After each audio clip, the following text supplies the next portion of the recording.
Yan, kumukulo na yung mantika. Tapos, wait lang, ang bigat. So, hinaan ko lang yung apoy.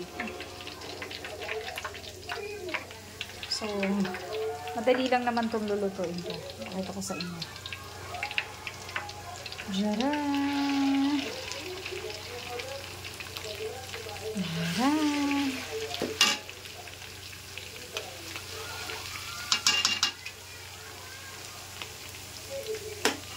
Umalis yung ano.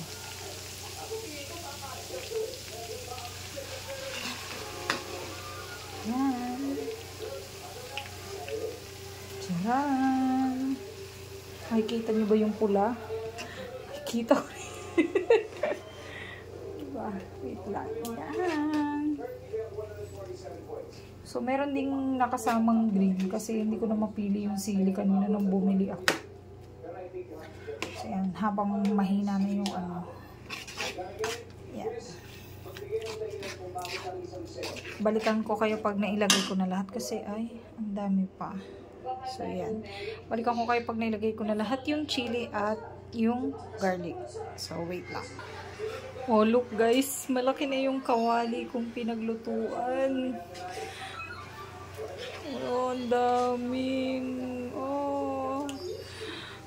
Ah, tiba-tiba na naman ako nito. Parang gusto ko na ito yung business ah. So, yan. Luto-lutuin lang natin. Bago natin lagyan ng mga other ingredients. Kasi may nilalagay pa ako dyan.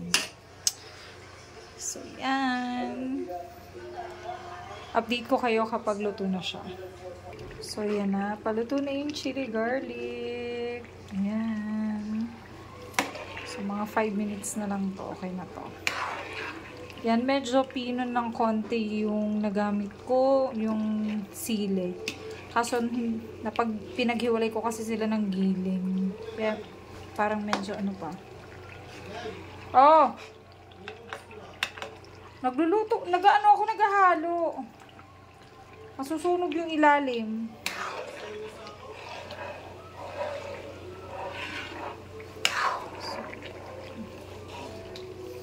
Actually, napakadami nito, guys. Ang dami-dami nito. Yan.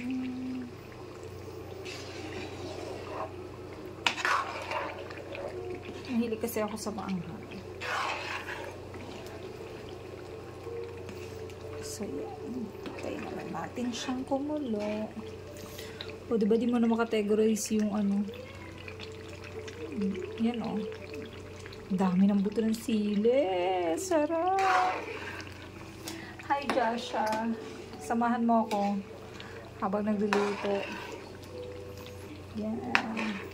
5 minutes na lang yan. Kulo-kulo. Ang dami niyan o. Yan o, guys. So, dami. So, ay, biro nyo. Hindi ko mailapat. Baka kasi ano, isang dangkalat kalahati ko yung kawali o. So, yan. Konti na lang. Sige lang. Bye.